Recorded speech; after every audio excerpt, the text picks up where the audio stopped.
Hello, everyone, and welcome to How to Build Trust with User-Generated Content. We're so excited for you to be joining us today. My name is Sam, and I will be the host for today's session. We have our incredible Director of Brand Marketing, Courtney, who's an expert in content marketing and has nearly a decade of experience under her belt to be able to jump in and join us today to provide some additional insights from her experience in this session. I'm joining you from Morristown, New Jersey, and then Courtney who I'll introduce further, is in Nashville, Tennessee. So let's jump right in. As I mentioned, our subject matter expert for today is our very own Courtney Herb. Courtney is our Director of Brand Marketing, and she oversees everything from Admiral's creative, content, community, and customer marketing functions. Prior to joining Admiral, Courtney was the Director of Brand and Content Marketing at Optoro, a returns technology company dedicated to supporting a sustainable future of retail. During the first half of her tenure, Courtney managed brand marketing for the company's B2C e-commerce subsidiary, Bulk, where she developed the retailer's first ever brand content and community marketing strategy. Following the impact of the pandemic, Courtney was additionally brought on to the company's B2B SaaS marketing team to revise and oversee their digital content strategy.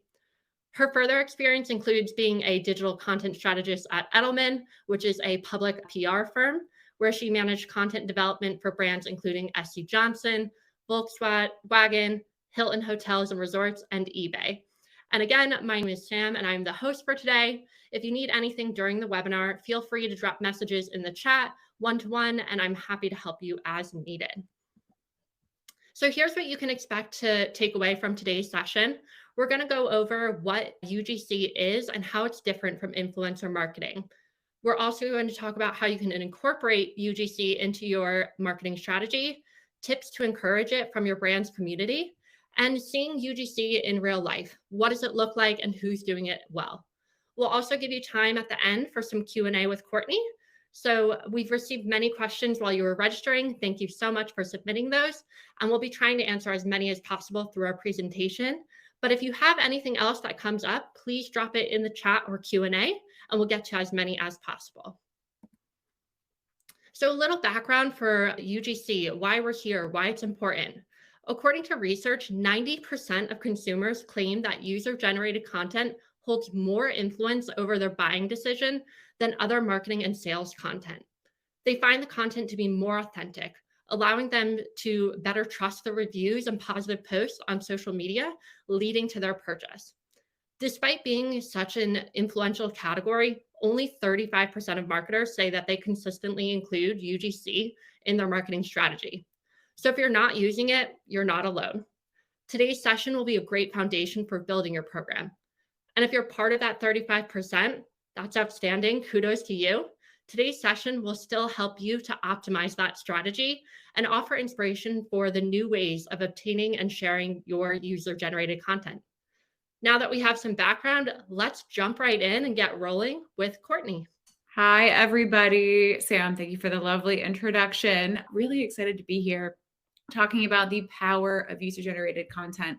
For those who have ever worked with me, sat next to me, sat in an empty room with me long enough, and I needed to fill silence, chances are good I started talking your ear off about the value of UGC. There's just so many important, critical things that you can do with it. It's such a great way to build trust, and it's really fun. So we're going to talk all about that today, how to build your strategy, what it is, how to use it. And so let's kick things off. All right, so feels like an important place to start. What is user-generated content, or UGC, as we often call it in marketing? So the definition of UGC is pretty simple. It's any content that includes blogs, images, social media posts, videos, reviews that has been created and published by unpaid contributors, typically your customers. So UGC can live on many different marketing channels, as I was just naming, including your website, your social media networks, on review sites, on YouTube, on blogs, even in live streams. So some types of UGC work really well for brands in certain industries as opposed to others. It's not really a one size fits all kind of thing. So, for example, direct to consumer fashion brands really do well when their users post really visual content on social media platforms like Instagram, TikTok, holding up a piece of clothing, being able to see the fabric, having them try it on so viewers can see how it fits, really valuable for those types of brands. And then, another example, reviews and ratings can make a big difference when they're posted on review sites or your product pages, app pages, etc. So, because the competition for advertising space and, of course, eyeballs is higher than ever, UGC has a really vital function for businesses and businesses of every kind of industry. I've done UGC for both B2C, D2C, and then also B2B. So you can find it anywhere and it can be valuable in any of those arenas. And we'll talk about that later. But it's so, so critical for building brand recognition, loyalty, credibility, and it feels a lot more authentic to your audience. It's also really cost effective because you're getting this great content without having to throw a ton of money behind it. And it's still really high quality. So, before we go on a little bit further, you might be thinking, okay, user generated content, isn't that basically influencer content? And it's not actually. There are some key differences between the two. So, the biggest one is that UGC is created by everyday people, again, typically customers who are using your products or your services, and they choose to engage with your brand, usually on social media, but can be other avenues as well. You have influencer content that comes from people, influencers, who have built up their own personal brands, their own personal businesses, and followings on social media. UGC, people creating that content, typically unpaid, but influencers receive compensation. So again, you can kind of see that line of UGC having some more authenticity to it because nobody is paying someone to create that content. They're doing it because they love the product or service that much. So most influencer content typically has to be tagged with some kind of, hashtag ad, paid, sponsored, so the audience knows that, yes, this influencer is being paid for their review. Whereas UGC typically doesn't have that requirement because, again, usually it's just customers out of the goodness of their hearts posting this content because they really enjoy what you have to offer. So, both types of content do have their benefits and their drawbacks. Like I was saying, UGC is often seen as more authentic because it comes from your real customers. And again, they just love the product or service so much, they want to talk about it and they want to evangelize for you, which is the dream. And that can really help build a sense of community because, as we all know, people trust and relate to people that are similar to themselves. Influencer content, however, is usually more polished. You're going to have people that are really good in front of a camera. They're going to have high quality images.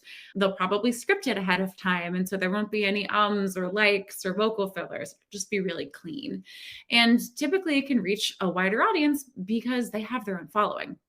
However, it can read as inauthentic because they are being paid for it. And a lot of times in the cases with brands, they're weighing in on the content. They have a chance to edit it a bit on the back end. So it's not going to be as authentic and genuine as just a typical user.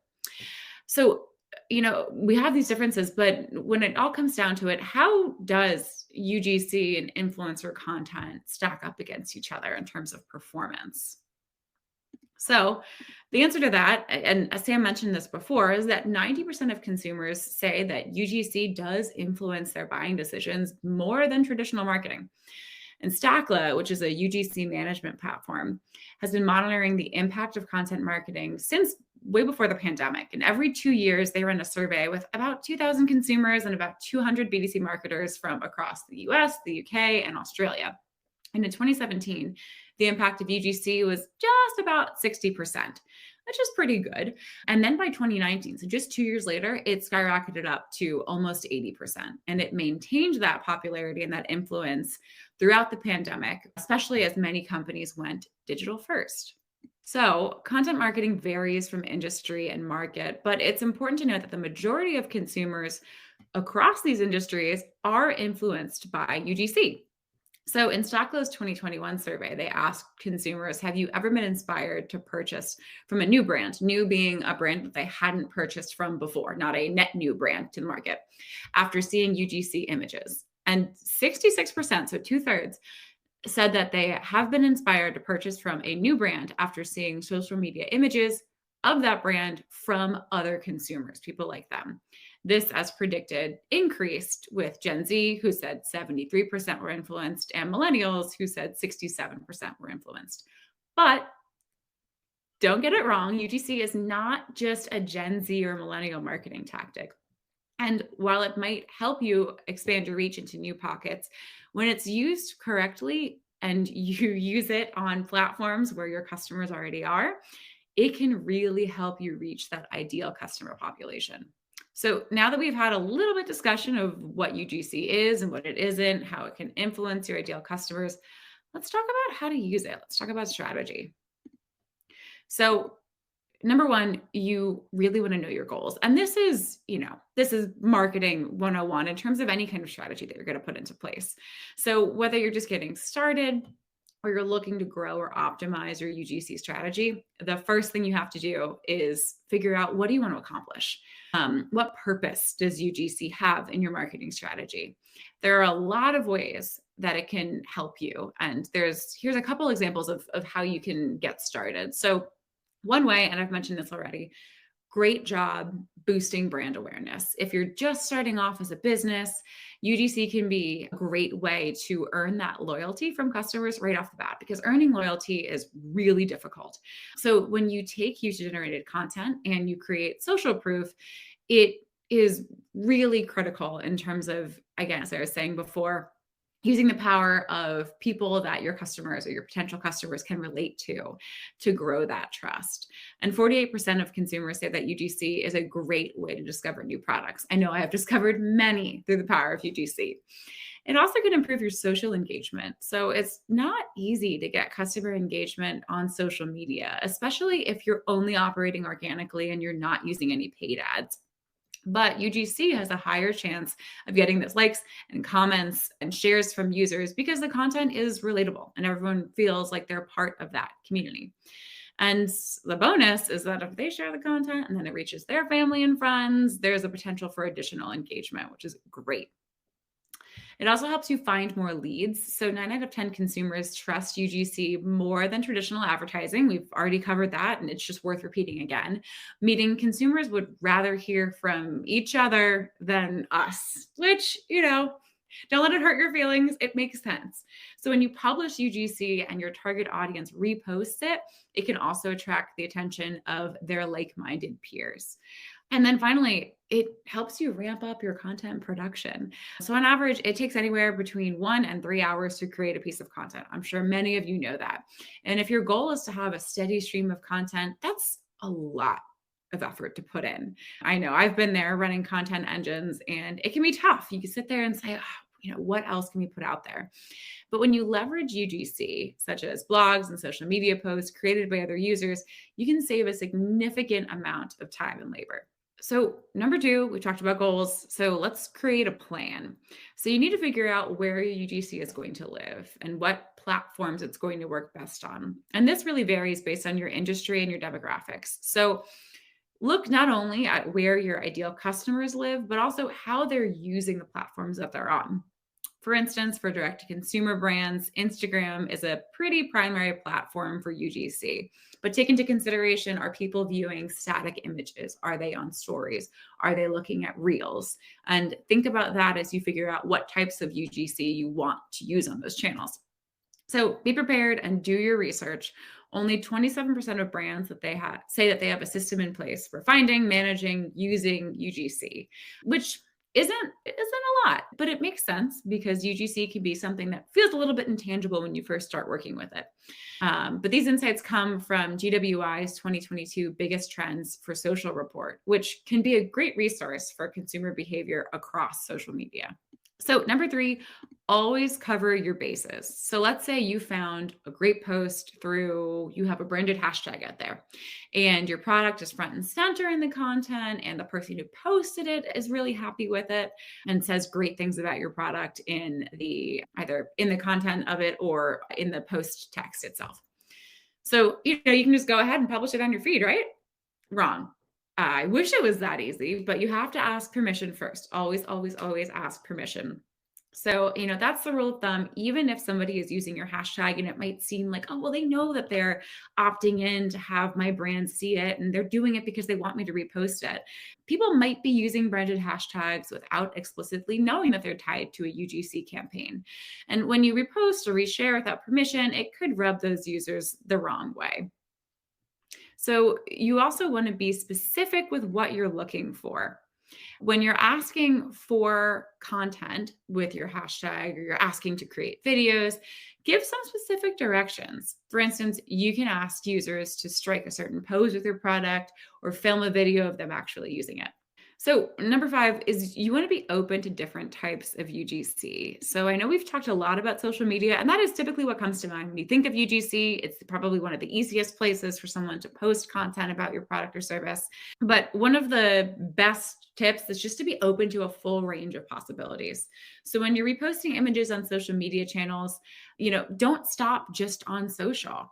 Think more broadly about the types of content you want to collect and come up with different ways to incentivize users to post that content. So, for example, if you really want someone to write a review or a blog post, you can offer prizes, run a contest, incentivize users to create that content and include your company's hashtag in those posts. Also, don't limit yourself to just customers, although that is obviously a very primary way to find UGC. Your employees can be a great source of this content as well. So just incentivize employees to contribute to your blog or share experiences with your products or your services, or even give behind the scenes look at operations. Starbucks is a great example of this. They have a really great employee generated content engine, and they give an inside look at how their stores are working, newer popular products, Starbucks secret menu, and it's just really fun and engaging content.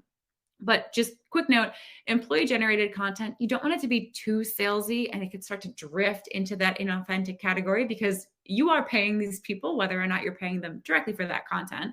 Your audience is going to prefer authenticity over content that seems staged and overly done. So now we've talked a little bit about the strategy. How are we going to get customers to actually want to generate content? And there are a few different ways to do that. So let's get into those. So the first one, and I just touched on this, is you can host contests and giveaways. So one of the best ways to source content from your customers is to kind of make it a fun challenge and give them an incentive for posting it. So you can create some rules and expectations for the contest, as well as what you want them to post or what you want to achieve. And then also create an appropriate reward. You want to give them some kind of recognition for what they've done. But make sure you understand the rules and regulations about giveaways, whether it's on social media or email or your website, based on where you are located and also where the participants are located, because they vary country by country, state by state. And just because maybe where you're located has certain rules, where the entrance where they're located could have some kind of different ramifications. So just keep those in mind. You also really want to encourage customers to share their experiences through positive reviews. So asking your customers to share their thoughts on your product or service is one of the really basic ways to source UGC. And these reviews can live on your website, on your homepage, on testimonials or in case studies, or on other places like your Google business listing. So a couple ways to get people to post these reviews is you can send a short email after their purchase, just requesting that they review or share how they liked it. And they can do this again. You can have that on your website, a specific product page, a third-party site like Yelp or Google.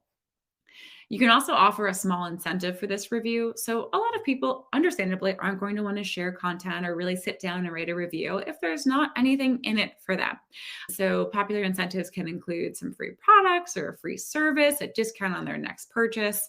Just, again, be clear about the rules, have them listed somewhere specifically, have your legal team review them, and make sure that you're not steering into influencer territory.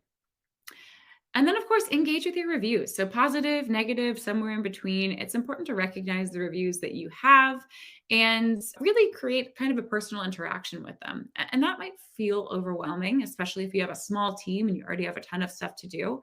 There are a bunch of partners, for example, Yotpo, that can help you manage those customer reviews and the content engagement.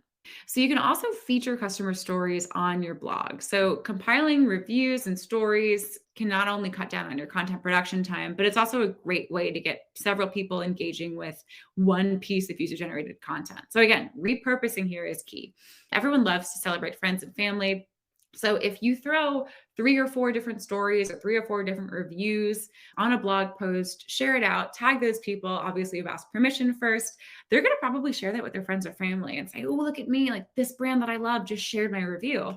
And then their friends and family are going to want to share it. So it's a really great way to get that extra reach. And again, create a genuine connection with not just that customer, but also the people that they love.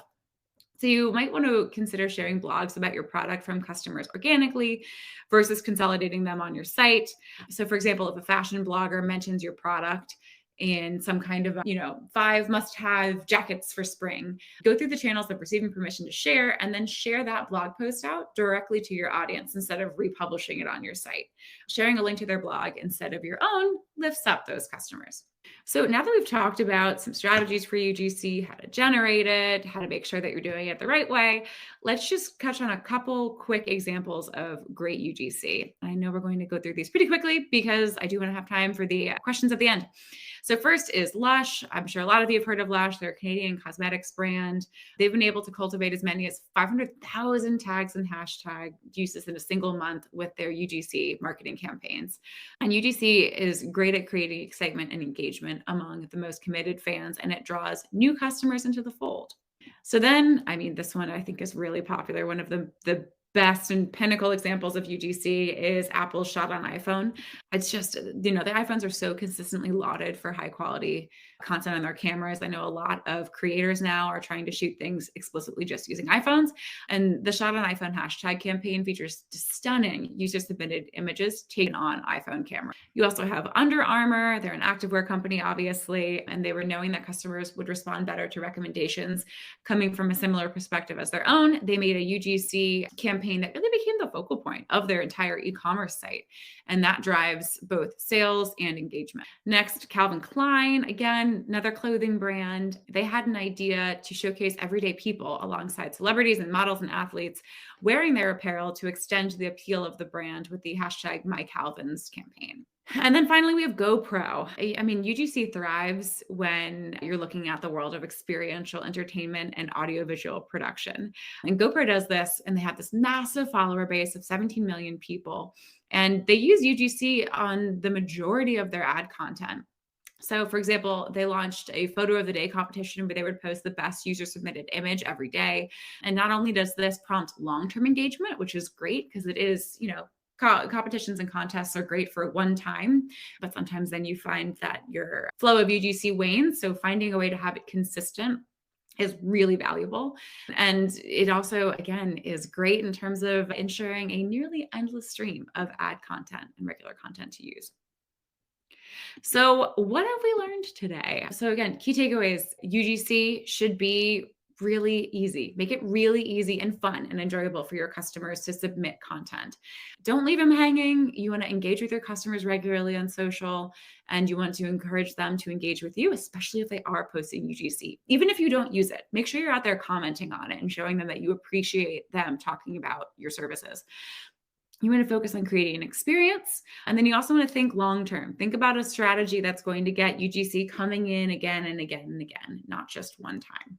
Awesome. Thank you so much, Courtney, for sharing all of that with us. My big takeaways were you don't need to necessarily be a GoPro or an Apple to do UGC, and you don't have to put that much behind it in terms of incentives. Obviously, those will always engage people, but you don't have to give every single person a discount. You can have something like your chance to win, or you can just email and get in touch with them of creating reviews. So I'm really excited about it, and thank you for creating that.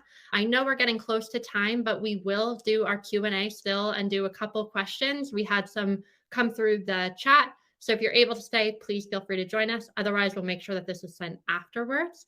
And also just want to call out, if you're interested in learning more, always check out our AdRoll blog. We're constantly posting short and long guides to help you with marketing topics like this. And if you're heading to a Retail Innovation Conference in a couple of months, feel free to drop by booth 934 to say hi to our team, and I'll be there. So please say hi. and we will jump right into our Q&A. So, Courtney, the first one that we saw a lot being submitted is how do you tie UGC to revenue? And I also saw a question of how do you have it increase your customer lifetime value? So I think those go together. Yeah, tie it into LTV. That's a great question in general. And it's fun. It's something that always in the world of brand marketing and content marketing, can sometimes feel a little bit challenging to draw that direct line, but you can. And one great way to do it is take a look, especially if you're using UGC in ads, and if you have attribution modeling that you can use to kind of trace through and see where people entered into your flow. Compare. Take a look at the conversion rates and performance of attribution models that include UGC versus those that don't. And take a look even at just if you're using UGC for ads, what are the click-through rates? What are the conversion rates? And that'll give you a really good idea of how effective it is. And then in terms of using it to increase LTV, again, incentivize users to create UGC and think about different ways that you can lift them up and make them feel really connected to the brand.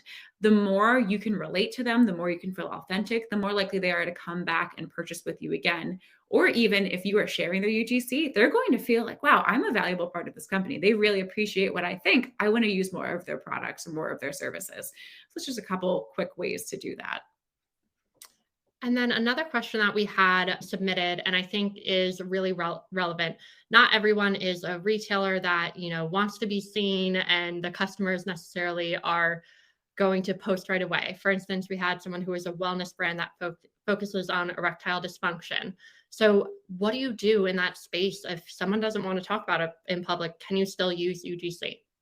Yeah, of course you can. This is a world that I am also very familiar with. I've worked on brands before that were talking about constipation, and I've also worked on brands that were talking about recovery from drug abuse. So absolutely worlds where, your users, people, your customers, or just your community members don't really want to put their face and name to what they're saying. And this is where I think you come back to reviews. And it doesn't always have to be an image. It doesn't always have to be a person, wearing something or holding something. It can just be an anonymous person saying, this product helped me so much. Here's the ways that it helped me. And it can be, maybe just their first name or not a name at all and say XYZ, customer from Scottsdale, Arizona. So long as they are real reviews and you have asked for permission, those are some great ways that you can give some anonymity and let customers, share their appreciation, share how they've enjoyed the product without necessarily having to throw their identity out in the open. Awesome. And this question from Brittany just came in that kind of is similar. She works for a book publishing and said it can be really tough for UGC outside of, romance and fantasy. I know I'm on Book Talk and Bookstagram. It is filled with romance and fantasy. Have you seen anything from your side, Courtney, or would you have any suggestions? I know I'm throwing this right at you. So this is a very live response right now. Yeah. Oh, I love this. I'm a big reader. So this is awesome. I think one of the big things here, I would say maybe, especially as summer and spring are coming up, and those are the times people are getting outside, they're going on vacation, they're doing that kind of thing. Could be fun to run sort of a campaign where you have people sharing, what book did you bring with you on your trip, or what book are you trying to read, this summer? Having people share, I'm thinking a lot of those pictures of people where they have their feet out and like maybe they're looking at an ocean or, hashtag views, whatever, and they have their book here. So that could be a fun way to just kind of generate a little bit where people also will love it because they get to brag about where they are or what they're doing. And you can see, yes, beach reads, exactly. Because I know that's pretty much all I read between June and September. Kind of say like, what's your favorite beach read? That's probably a pretty easy, quick way to have customers just, again, talk about what they're reading, brag about where they are, and just kind of get the conversation going too. Because I know I was just talking with some friends about, what are you reading this summer? And it gets that conversation started. Yeah, I love beach reads. I also was thinking like hashtag book views when you were talking about like hashtag views. So you never know, or that can be used for reviews. I just want to thank Courtney again for jumping in and giving us a really great presentation today. Very much appreciate you being here. And thank you all for joining us. Thanks, everybody. And thank you for having me, Sam. It was a lot of fun. Bye, everyone.